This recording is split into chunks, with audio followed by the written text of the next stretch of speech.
합니다. 오늘 말씀의 제목을 한번 따라 하시겠습니까? 바울의 동역자 디모데. 바울의 동역자 디모데. 바울의 사역 속에 빼놓을 수 없는 이름 디모데입니다. 디모데. 왜냐하면 바울의 심장에 박혀 있고 바울의 가슴에 박혀 있고 바울의 사역 속에 눈물 나는 이름이 뭐냐면 디모데예요.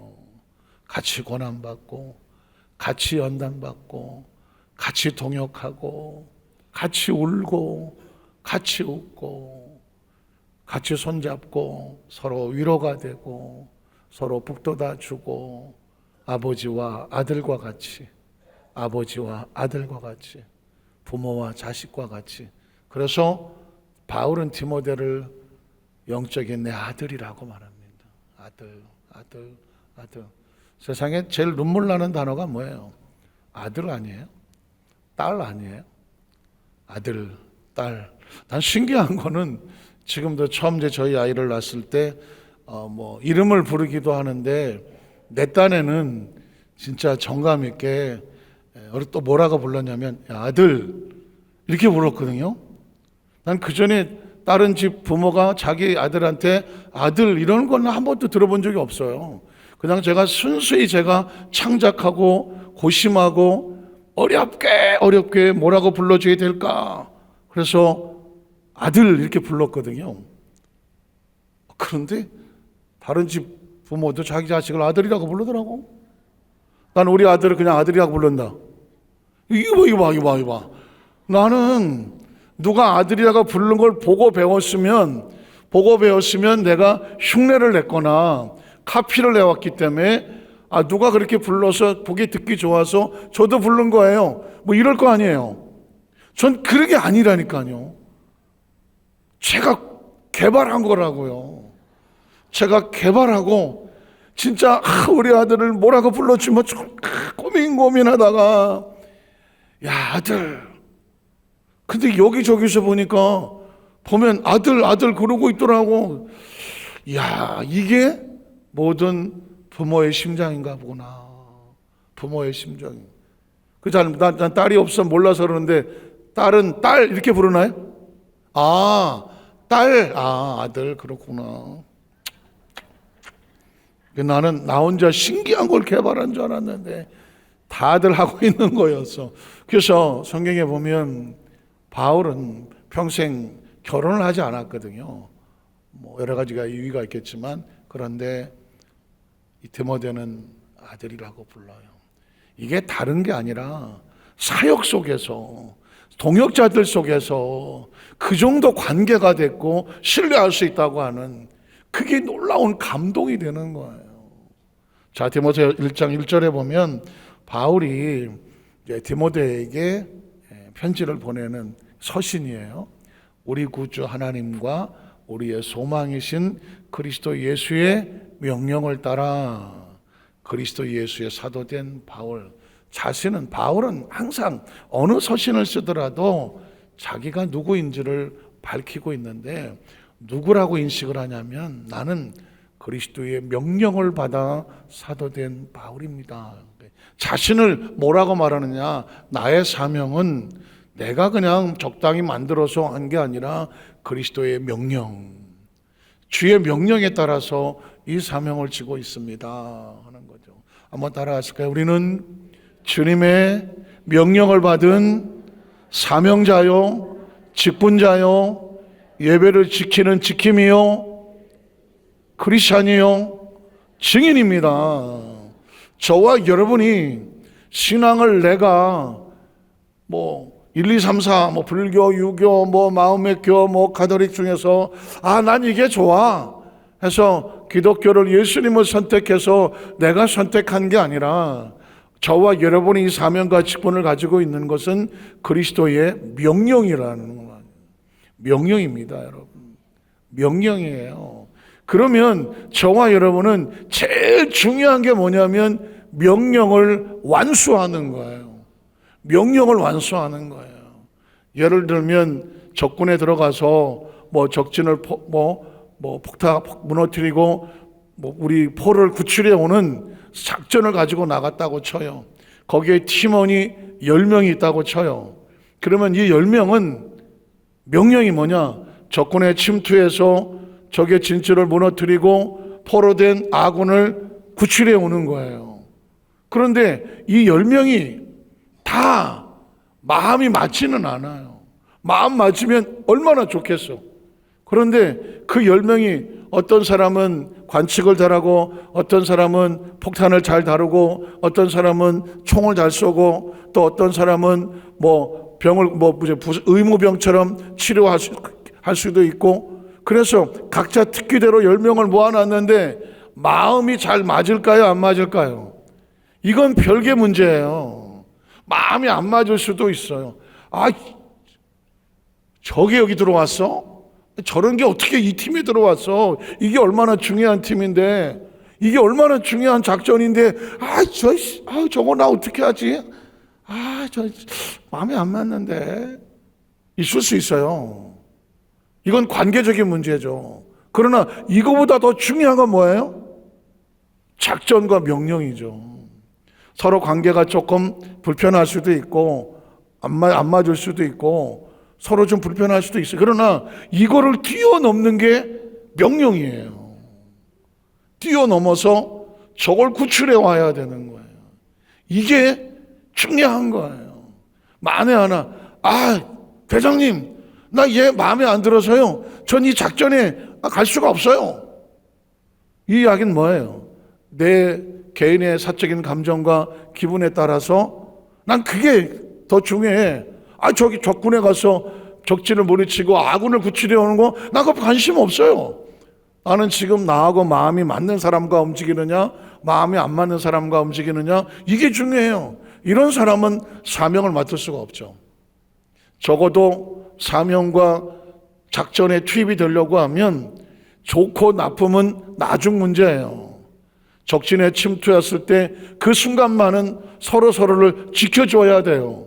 내가 개인적으로 좋고 안 좋으냐, 이게 중요하지 않아요. 전체 작전을 완수하기 위해서 내가 마음이 안 맞아도 이 사람이 위기에 빠지면 내가 도와줘야 돼요. 물론 내가 위기에 빠지면 그 사람이 나를 도와주겠죠. 10명이 다 필요하거든요. 그래서 10명이 들어가서 10명의 작전을 수행하고 완벽히 돌아왔을 때, 그래서 그게 우선인 거예요. 명령은 그런 의미가 있는 거예요. 명령이 아니면 각자 하고 싶은 대로 하면 돼요. 그러나 명령은 그렇지 않아요. 바울은 자기가 지금 사명을 지고 나가서 하는 거는 내가 좋으면 가고, 나 싫으면 안 해. 저 사람하고, 나 지금 저 사람 싫어요. 선택의 여지가 없어요. 명령은 더 큰 하나님의 나라의 복음과 선교를 위해서 난 명령을 받았습니다. 그래서 나에게 남은 거는 순종과 복종밖에 없는 거예요. 이게 더 큰 의미를 갖는 거예요. 그래서 쓰는 늘 고백하기를, 나는 명령에 따라 된 사람이지 내가 좋아서 하고 싫으면 안 하고 이게 아니다. 사실은요, 신앙은 아주 절박한 거예요. 신앙은 낭만적이지 않아요. 로맨틱하지 않아요. 이거는 처절하게 한번 나가 떨어져 본 사람만이 아는 거예요. 한번 나가 떨어져 봐요.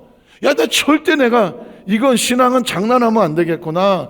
예수 믿는 거 적당히 하면 안 되겠구나. 이게 얼마나 치열하게 스스로 자기를 지켜야 되는지를 한 번의 기회를 얻고 나면 삶의 방향이 달라져요.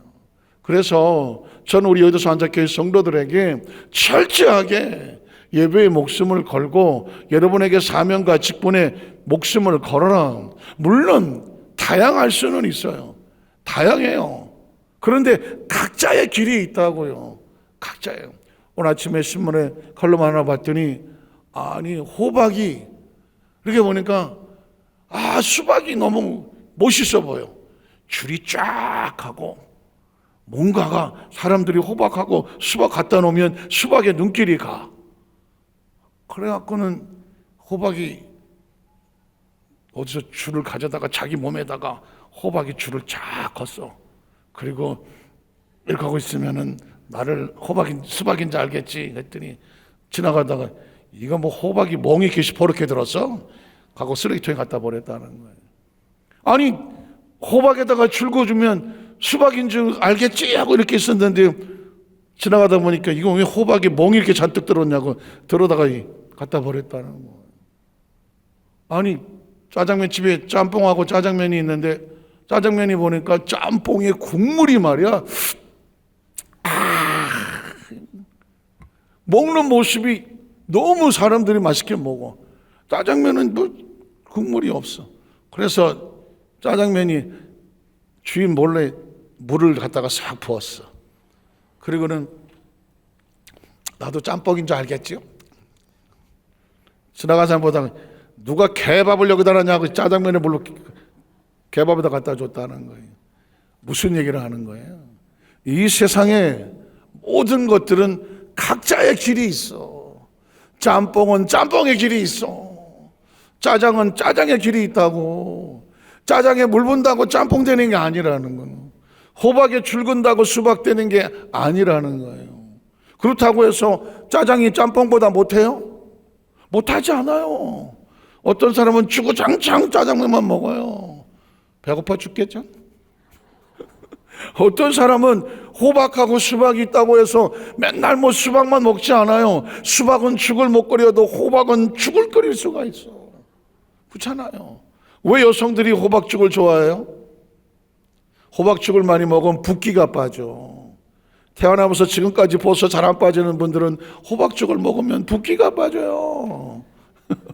그래서 먹는 거예요. 수박은 잔뜩 먹으면 다음날 아침에 얼굴이 팅팅 부어요. 수분이 많아갖고. 제가 얘기 말씀드리는 것은 하나님의 사람은 동역을 할 때 절대 각자의 길이 달라. 어떤 사람은 이 길 가고 어떤 사람은 저 길 갈 수 있어요. 그렇다고 해서 에이 짜장면이니 짬뽕 저거 아이씨 서로 각자 가는 길에 대해서 비교할 필요 없어요. 거기에 따라서 우열을 나눌 필요가 없어요.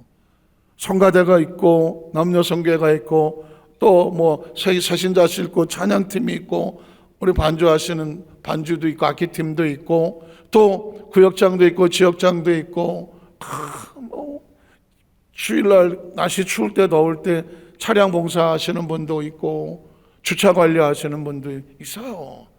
여러분 각자 자기에게 주어진 일에 기쁨과 감사를 가지면 이건 누가 봐도 눈물 나요. 제가 그전에 그런 고백했잖아요. 아침에 주일 아침에 여의도는 뭐 매일 아침까지 한 7시에 뵈니까 한 6시 전에 출근해서 이제 사무실 가는데 그날 조금 일찍 가갖고 제가 아침을 안 먹고 갔던 기억이 있어요. 그래서 그 앞에 1층에 라면집이 좋은 아파트였나 그 라면집으로 이렇게 갔어요.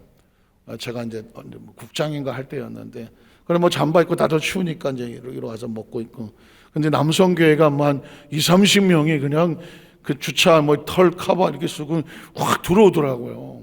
저는 저 구청에 앉았는데 그러니까 야 여기 라면 뭐 시키자 그래갖고 이제 누가 20-30명이 먹는 거예요. 근데 그 순간에 보니까 얼굴은 새빨갛지 그냥 이따마는 돗발을 입고 장갑 끼는 거 끼고 들고 이제 들어 앉았는데 난 그 중에 한 사람이라도 추운데 난 이런 사람이 한 사람 있으면 어떨까요? 아니 그렇게 한다고 해도 누구도 사실은 그 뭐라고 못 그래요. 아침 새벽 5시가 노스부터 나와서 길에서 주차하고 쉽지 않아요. 그런데 그 20-30명 남성교회가 라면집에 들어와서 앉아있는데 와 얼굴들이 너무 행복해하는 거예요. 집사님 수고하셨어요. 아유 추웠지 집사님 수고하셨어요. 여기 라면 한 그릇 더 그러니 아니에요 실장님 드세요. 아니야. 야, 저 뒤에 앉아서 혼자 라면 이렇게 먹으면서 보면서 눈물이 나더라고요. 야, 이게 봉사구나. 세상에 가장 힘들고 어려운 봉사가 한겨울에 영하 뭐 10도, 20도 내려가는데 길거리에서 잠바 입고 성도들은 누가 알아주지도 않는데 주차하는 거잖아요. 주차 관리하고. 그리고 앉아서 아침에 라면 먹고 있더라니까요. 누가 시킨 거 아니거든요. 그게 남들이 볼 때에 죄송한 뭐 쓸 수 없는 단어이지만 그게 천해 보입니까? 우스워 보입니까? 저 사람들은 저거밖에 할 게 뭐 능력이 없어 저거밖에 안 되나? 혹시 그렇게 보이나요? 아니에요. 그 사람들 잠바 벗고 나가서 양복 입고 월요일날 출근하면 사장도 있고 뭐 팀장도 있고 각자 자기 위치 다 있어요. 그게 하나님을 동역을 하는 사람들께 누구도 비교할 수 없는 거예요. 왜 그렇게 할까요? 내게 주신 명령이요. 사명은 명령에 따라서 움직이는 거예요. 바울은 그래서 수없이 많은 고난과 시련에 그 모든 것들을 뚫고 끝까지 나의 달려갈 길을 다 달려가고 선한 싸움을 다 싸웠으니 이제로부터 내 앞에는 예비한 상급이 있을 것을 믿습니다. 왜? 명령에 따라 움직였기 때문이에요. 오늘 이 자리에 그 힘들고 어려운 1930년생도 계시겠죠. 30년, 40년, 50년, 60년, 70년, 80년, 어느덧 2025년도가 오는 그 우리나라의 어떤 상당한 격동기의 그 신앙의 그 고비 속에서 눈물로 한국교회를 지켜오신 우리 권사님들, 집사님들, 또 우리 성도님들, 다음 세대를 읽고 가야 될 우리 3040 집사님들 모두가 우린 다 그리스도의 명령을 받은 하나님의 동역자들이에요. 그러니까 그 한 먼저 세대의 피눈물을 흘리며 지켜온 우리 권사님 세대의 간절한 뜨거운 박수가 필요하고, 이제 그것을 이어서 새롭게 또 새로운 문화와 새로운 시대의 3040 팀이 또 청년부, 유초등부, 유학도, 교회학교가 또 그걸 갈 때에 각자 세대가 다른 칼라로 가더라도 남는 건 뭐예요? 기꺼이 서로가 서로를 위해서 박수를 쳐주는 게 필요하더라고요. 어느덧 저도 만년 쫄병인 줄 알았어요. 어디들 가더라도 맨날 내가 나이가 제일 어렸어. 가면은 제일 어렸더라고. 그래서 나는 만년 쫄병인 줄 알았는데 어느 날 보니까 지금은 후배들이 점점 많아져 가더라고요. 그러면 제 사명은 뭐예요? 나 옛날 쫄병 생활 많이 했으니까 이제 니네들 내 말 들어! 그거 할까요? 아니더라고. 이제는 코치더라고요. 어떻게 할 수 있을지 서포터하고 배려해주고 도와주고 열어주고 들어주고 격려해주고. 사역이 다른 거예요. 일선에 뛸 때가 있으면 중간에서 또 중간 미들 준비해 줄 때가 있고, 아니면 백을 볼 때도 있고, 아니면 코치하면서 기다려 줄 때도 있는 거예요. 그건 각자 포지션은 뭐다? 명령이. 지금 이 자리에 계신 여러분은 그냥 기분과 감정에 따라 움직이지 않아요. 우린 그리스도의 명령을 받은 사람들입니다. 믿으십니까? 그 명령을 기억하십시오. 그래서 바울에게 있어서 가장 중요한 단어 중에 하나는 명령. 따라 그리스도 예수의 사도된 바울은 그래서 믿음 안에서 무슨 아들이에요? 참 아들 된 디모데에게 편지한다라고 말했습니다. 사실은 그 디모데라는 참 아들, 제가 제목은 바울의 동역자 디모데라고 썼지만 그 동역자 중에서도 참 아들이라고 하는 아들의 고백이 들어가요. 전 이런 생각을 해봤어요. 사역자들을 오늘 중요한 단어, 오늘 중요한 메시지는 뭐냐면 동역자의 관계에 대해서 말씀을 나누려고 하는데, 오늘 바울은 디모데를 동역자, 후배, 제자 그러면서도 그 관계 속에서 참 아들 이 단어가 들어가거든요. 그래서 디모데 그러면 제일 먼저 떠오르는 것은 바울의 영적인 아들이라는 것이거든요. 그러면 아들과 아버지의 그 부자 관계처럼 보인다고 하면 이분들은 얼마나 귀한 신뢰가 있었겠냐고. 디모데는 바울을 아버지처럼 따랐고, 바울은 디모데를 자기의 아들처럼 품고 가르치고 같이 사역하고 동역을 했습니다. 우리 교회 공동체 안에 이런 의식이 있으세요? 이런 의식이 있으세요? 아니, 세상적인 언니 이런 관계도 있을 수 있겠지만 그런 거 말고 정말 영적인 관계에서, 야, 저분은 나의 스승이다. 아니, 저분은 나의 선배다. 저분은 내가 많이 보고 배울 것이 있는 나의 모델이다. 또, 야, 저 사람은 나의 믿음의 후배다. 저 사람은 잘 알 수 있도록 격려하고 그렇게 해서 잘 이렇게 밀어주고 열어주면 큰 일꾼이 되겠구나. 이 관계가 얼마나 중요해요. 그래서 우리는 공동체 안에서는 하루 이틀 본 사이가 아니잖아요. 가만히 지켜보면서 같은 동역자, 동료 입장에서 볼 때는 서로 협조를 해줘야 되고, 그리고 나보다 선배인 세대에 대해서는 그가 흘린 땀과 눈물을 기억하면서 그분들이 얼마나 열심히 했어요. 그래서 예우도 하지만 같이 그 전통을 이어갈 수 있도록 역할을 해야 되고, 제일 중요한 거는 후배들이에요. 후배들을 향하여 마치 바울이 디모데를 향해서 야, 너 젊은 게 그거밖에 안 돼? 그게 아니라 마치 아들을 키우고 딸을 키우고 자식을 키우는 것처럼 기다려주고, 부족한 게 보일 수 있잖아요. 그런 거는 커버해주고 덮어주고 그리고 또 끌어주고, 이렇게 해서 자랄 때까지, 성장할 때까지 기다려주고. 사람은 항상 똑같이 있지 않잖아요. 과거에는 뭐 정말 여기저기 가시 뭐 고슴도치 모양 그냥 여기저기 상처 주고 다녀도 어느덧 보니까 가시 다 빠지고 정말 말랑말랑해지고 부드러워지고, 정말 하나님께서 원하시는 귀한 믿음의 그 모습으로 다 발전해 가잖아요. 저도 예전에 한 성질 했어요. 아유, 저 성질이 얼마나 무서운지. 저 눈깔 더럽게 뜨면 무서워요. 예전에 우리 아버지가 눈이 원체 무서워갖고, 그래서 요즘 아버지 얼굴도 제가 똑바로 못 쳐다봤는데, 군에서 이제 구대장하고 교관 뭐 이런 걸 하다가 보면 처음에는 아이들을 훈육하고 교육하고, 또 저희가 처음 할 때만 해도 저도 많이 맞았고 뭐 조금 때렸고 많이는 못 때렸고 어쨌든 그 시대예요. 저 막 가슴을 한 5대 맞아갖고 막 밤에 잠도 못 자갖고 막 갈비가 욱신거려갖고 그래도 얻어 맞아도 아픈 티도 못 내야 되고 뭐 그러고 다닐 때고, 뭐 철모를 쓰고 있으면 개머리판으로 머리를 찢고 그러면 그냥 맞고 나가기도 하고 고나발로 차기도 하고, 그 시대가 그런 시대였었어요. 예, 그렇게 훈련을 받고 그러다가 보면 이제 결국 훈련을 또 강하게 시켜야 되거든요. 어느 정도 되면 그 때리는 것도 힘들어요. 안 때려. 그럼 뭘 해야 돼? 인상만 더러워지는 거죠. 인상만. 똑바로 안 해? 인상만 쓰는 거지. 그럼 맞습니다. 하겠습니다. 아하, 눈동자 돌아가는 거 봐라. 그러면 안 돌아가고 있습니다. 야, 눈 깜빡일래? 안 깜빡입니다.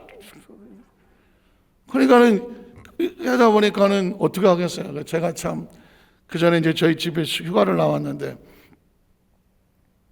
여동생하고 남동생이 있는데 여동생 야, 물 좀 줘라 그랬더니 큰 오빠죠. 큰 오빠 앞에 있잖아 물컵. 물컵이 여기 있었어? 그 제가 이제 군에 있을 때는 밑에 사병들이 그 전령같이 이렇게 붙어 이렇게 당번들이 있어요. 그러면 밥 갖다 놓고 뜨면 가져가고 물 갖다 놓고 물 뜨면 가져가고, 손을 까딱을 안 해요. 물론 이제 하다 보니까 모든 걸 다 뭐 무슨 뭐 화이발서부터 양복이 다 이제 군복 다 데려다 주고 친구 다 깔아주고 일어나면 친구 정리하고, 한때는 그런 때가 있었었죠. 근데 이게 습관이 되다 보니까 집에 와서 밥을 먹는데 야, 물 거기 있잖아. 덤비더라고. 거기 물이 있구나. 그때 제가 깜짝 놀랐죠. 내가 군의 습관이 있으니까 이게 됐구나. 그러니까 예전에 저를 보는 사람이면은 야, 저기 어떻게 목사가 됐을까? 그랬을 수도 있어요. 안 그러겠어요? 그리고 제가 성격상 아주 O형의 다혈질을 가지고 있거든요. 다혈질. 그러니까 생각보다는 성격이 먼저 튀어나오고 소리가 먼저 튀어나오고, 그리고 불의를 못 참아. 누가 뭐 틀린 소리만 하면은, 그리고 팀을 끌고 나면 애들이 말을 못하면 또 그걸 또 내가 싸짓고 나가서 니네들 가만히 있어. 내가 이러니 얼마나 미운 털을 받았겠어 지금 생각하면. 그 왜 그랬을까?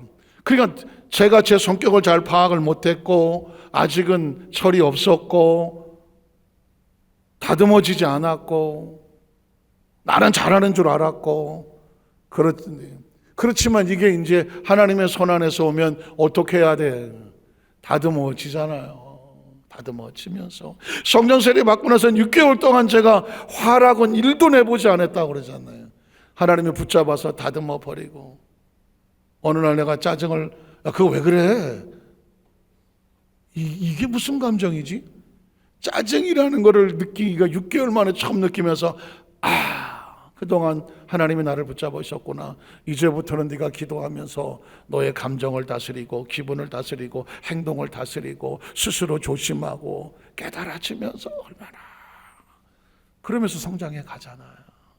지금은 웬만하면은 눈만 껌뻑 어떤 소리를 들어도 반응하지 않아요. 왜? 감정이 반응하면 실수하게 되어 있어요. 말이 앞서면 실수하게 되어 있어요. 예전에는 뭐 하나만 삐뚤어 놓으면 그 왜 그렇게 하냐고 바로 지적을 했어요. 왜냐하면 군에서 밥 먹고 하는 게 지적하는 거예요. 네모반에 들어가서 저녁에 네모 검사를 해보세요.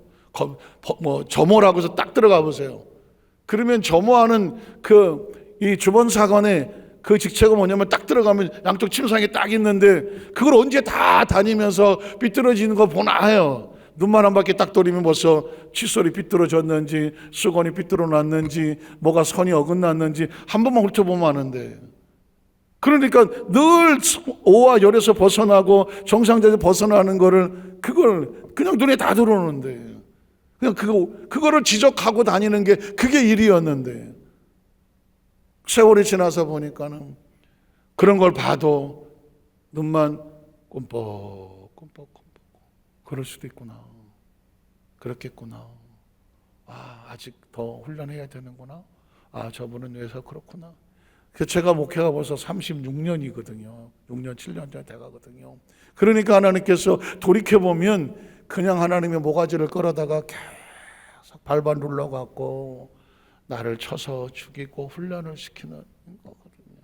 제가 이 이야기를 드리는 이유는 뭐냐면 사람이 성장하고 그리고 연단받고 훈련해서 자라려면 뭐가 필요하냐? 시간이 필요해요. 기간도 필요하고요. 그래서 먼저 부모가 자식을 기다려주잖아요.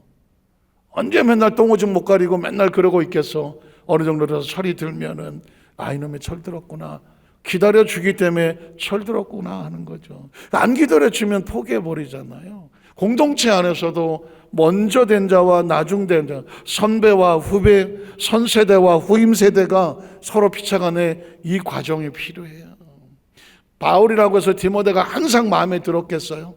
항상 마음에 들었겠냐고. 천하의 바울인데 디모데가 마음에 안 들게도 있겠지만 또 훈련시키고 운동시켜서 그래서 너는 내가 실수한 거 실수하지 말고 이건 이렇게 잘 돼봐라. 그 훈련시키는 게 뭐예요? 그렇게 해서 작품 하나 만드는 게 아들이잖아. 아들. 저의 두려움은 뭐냐면 우리 후배 목회자들이 있을 거 아니에요. 후배 목회자들은 선배의 뒤통수를 보고 따라오잖아요. 어쩔 수 없이. 그러는데 후배들이 볼 때에 야 김유민 목사 그분 어떤 사람이야? 하고 했을 때 전혀 저를 나는 모르지만 나는 많은 사람이 알 거 아니에요. 이제는 많은 사람들이 알아요. 그러면 그 목사님은 어떤 분이야라고 나름대로 얘기했을 때 그의 눈에 실망스럽게 보이면 어떻게 될까? 이게 두려운 거예요, 이제는. 근데 가끔씩 페이스북이나 이런 데 보면 저는 전혀 몰라요. 그런데 이렇게 저렇게 저한테 자기들끼리 대화에 자기들끼리 문자 주고받는 거에 페이스북에 댓글 올라오고 하는데 제 이름이 언급이 되면서 그 목사님 훌륭하시지. 이거 뭐야. 가슴이 덜컹하는 거야. 전혀 모르는 관계인데 후배 눈엔 그렇게 비춰주는. 제가 이 이야기는 뭐예요?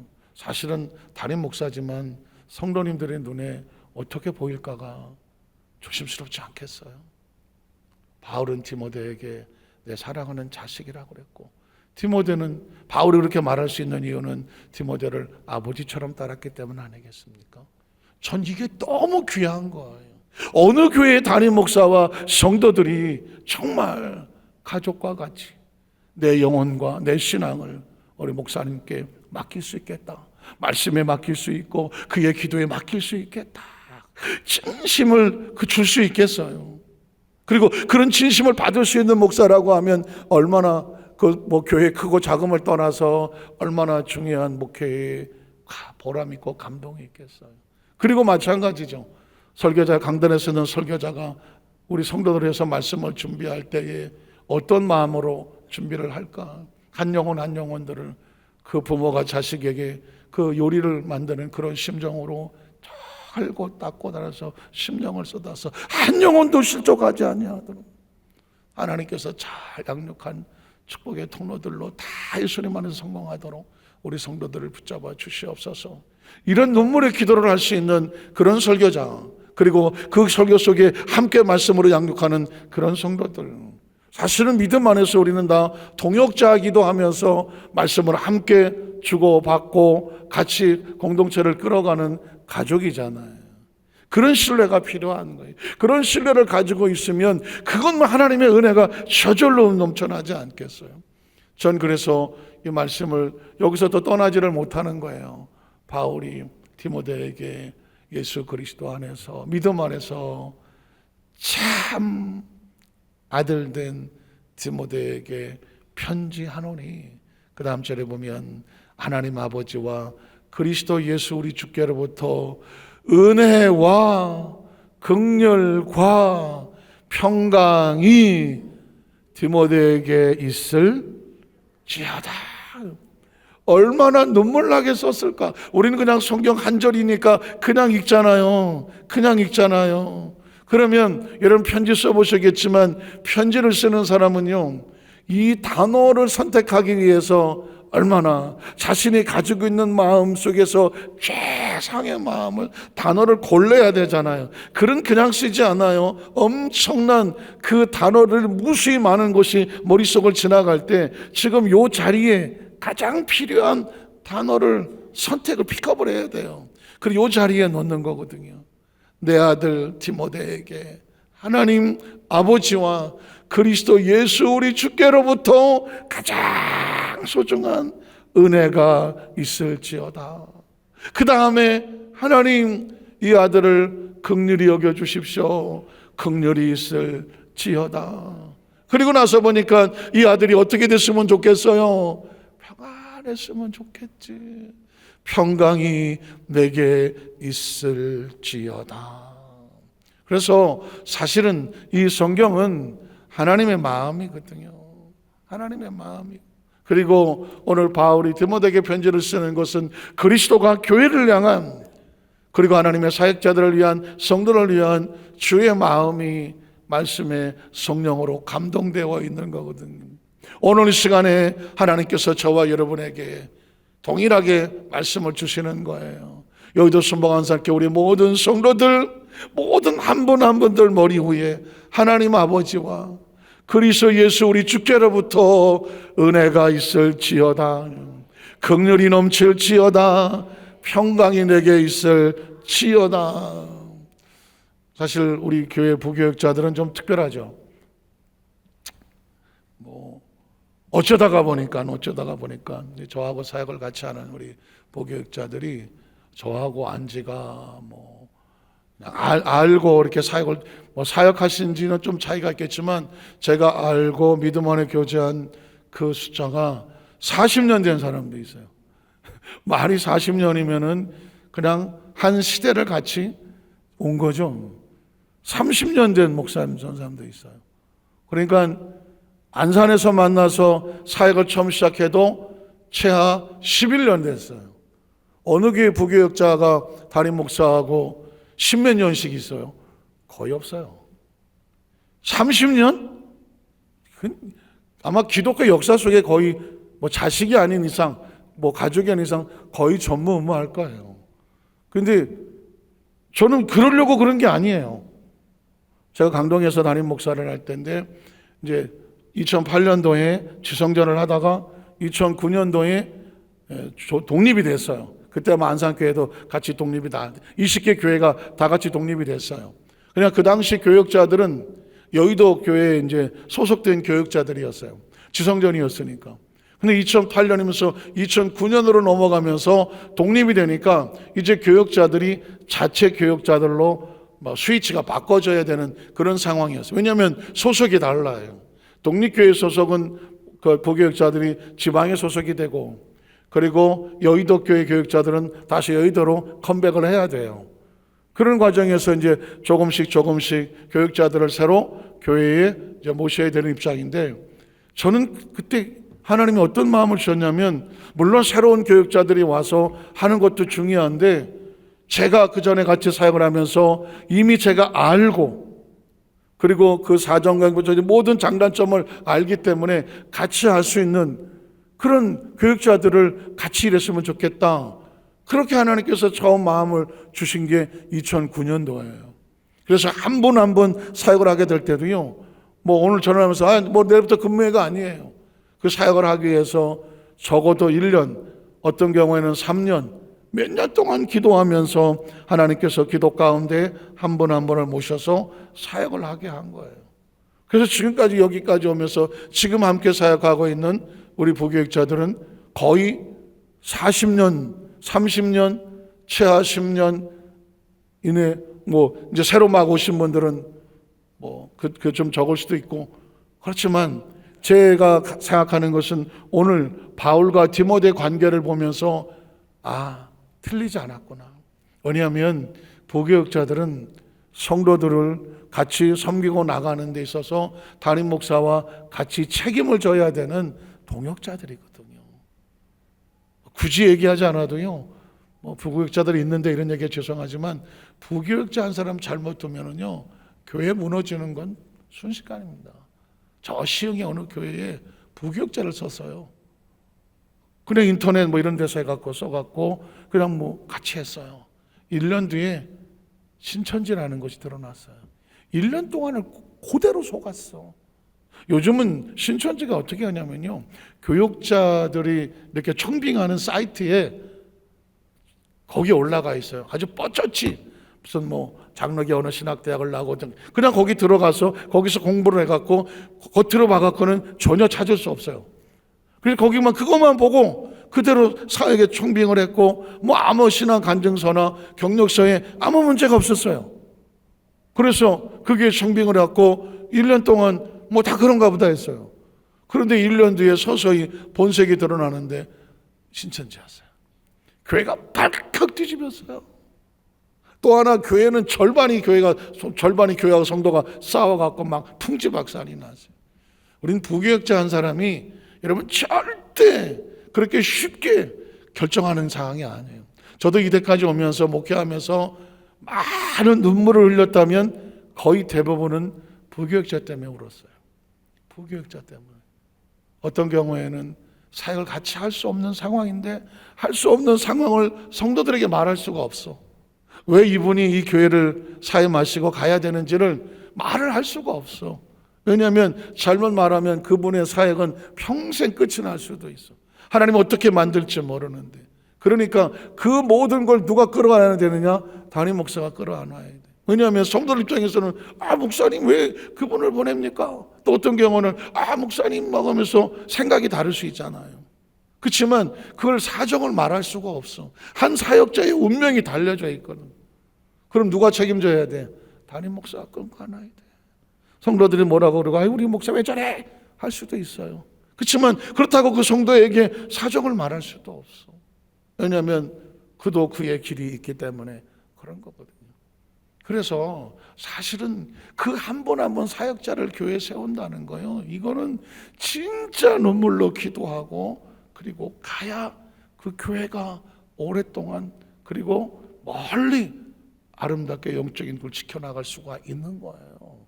그래서 그런 관점에서 우리 성도님 입장에서는 때로 목회자를 위한 동역자 입장에서 중보기도가 아주 절실하게 늘 기도해 주셔야 돼요. 우리 목사님 위해서 늘 말씀 묵상할 때, 또 어떤 사역을 할 때, 어디 나가서 또 그냥 교계 사역을 하거나 할 때마다 성령님께서 지켜주시고 붙들어 주셔서 귀한 사명을 잘 감당하실 수 있도록 여러분 우리 성도님들께서 기도해 주셔야 돼요. 물론 기도해 주시겠지만 그래야 그 저를 위해서 간절히 기도해 주시는 것만큼 은혜가 돼. 그거 좀 아멘 많이 하면 안 돼요? 잘 들어보세요. 저에 대해서 기도를 많이 해주시는 것만큼은요, 목사님이 설교를 하면 그렇게 은혜가 돼. 어느 날 목사님 설교가 하나도 안 들어오면 그건 내 책임이 아니에요. 그분이 저를 위해서 바빠서 기도를 안 하신 거야. 제가 이야기만 드리고 말씀을 마치겠습니다. 개그 콘서트라고 있었어요.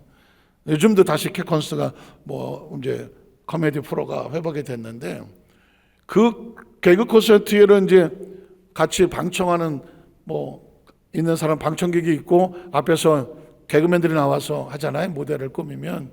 그럼 거기 있는 사람들이 막 웃고 이렇게 하는 게 카메라에 잡히잖아요. 그 사람들이 원래 그렇게 웃을까요? 절대 그렇지 않대요. 아무리 개그맨들이 앞에서 막 이렇게 해도 처음에 앉아있는 사람들은 저런 걸 갖고 웃고 그래. 아유, 개콘이라고. 이러고 앉아요. 맹숭하게 앉아있다는 거예요. 그래서 이거를 깨트리기 위해서 바람잡이가 있어. 바람잡이. 그러니까는 그 개그맨들 중에서도 처음 온 이제 초짜들이나 아니면 별로 인기가 없어갖고 화면에 뜨지 못하는 그런 사람들한테 1시간을 줘. 1시간이야, 1시간. 1시간을 그 무대에 있는 방청객들을 1시간을 그냥 무슨 짓을 해서라도 웃겨야 돼. 그건 TV에 안 나와. 그런데 그게 바람잡이야. 1시간을 가지고 있는 걸 다 털어갖고 막 1시간을 웃겨.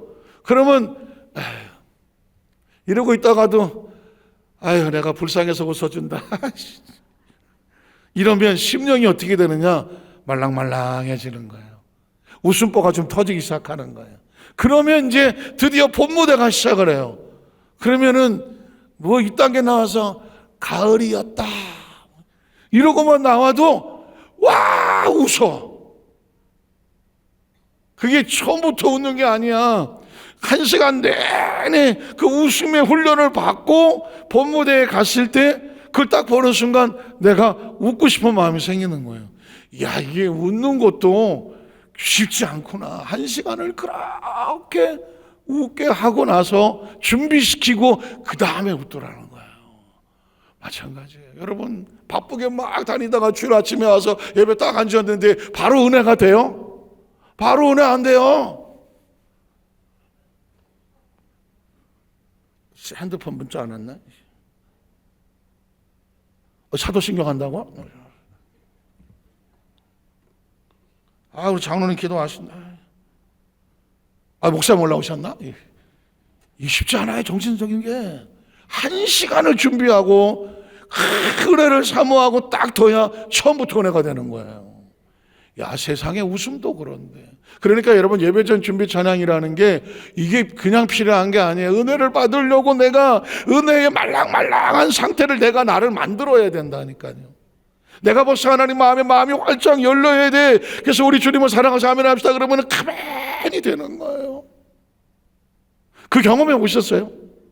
저도 그 전에 여의도에서 목회 그 수혜변화를 가면 조영애 목사님이 우리 주님을 사랑하서 아멘 합시다 그러면 아멘 나와. 왜 1시간 2시간 전부터 나와서 찬양하고 기도 사모하고 있거든.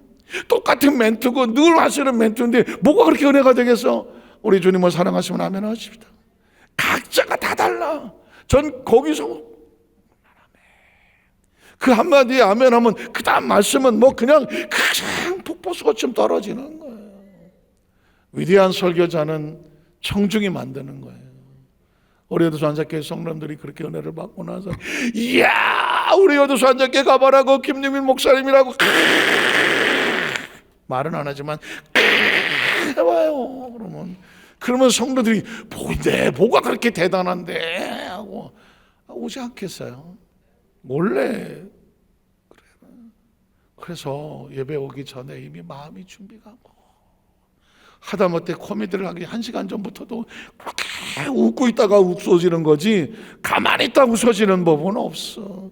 은혜도 가만히 있는데 은혜가 되는 법은 없어요. 천하에 누가 갖다 놔보세요.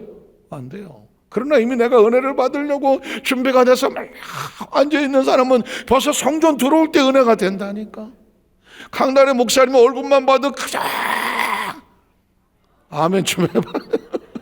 그래야 이게 은혜가 넘쳐나지. 목사님이 올라왔는데 절 봤는데 멀뚱멀뚱하다? 그냥 멀뚱멀뚱이야. 생각해보세요. 정말 그만하자. 왜냐하면 시간이 너무 아깝잖아요. 우리 어디서 먹게 안산교회 성도 여러분 보십시오. 우리 남은 날수가 그렇게 많지 않잖아요. 그러니까 모일 때마다 예배 드릴 때마다 은혜 받고 살아야지. 감사하고 살고요. 마음의 기쁨으로 살고 그래야지. 왜 여기다가 이것저것 쓸데없는 거 집어넣고 앉아갖고 마음에 이 소중한 마음을 갖다가 기쁨과 감사가 은혜 없이 그냥 대충 그냥 이러고 살겠냐고. 이 얼마나 소중한 이 얼굴이 말이야. 은혜로 이러고 살아야지. 이런 시간이 어딨냐고 지금. 안 그래요? 오늘 여기서 완전히 우리 모든 성도 가슴속 은혜 속에 바울과 디모데처럼 우리 여기서 완전히 우리 담임 목사와 부교역자 또 우리 성도님과 같이 우리는 다 믿음의 공동체라 한 방주를 타고 천국가니까 우리 함께 가고 함께 천국에서 만나서 아이고 우리 다 같이 왔습니다라고 은혜의 성공자들 되어주시기를 주의 이름으로 축복합니다. 기도하겠습니다. 하나님 아버지 감사합니다.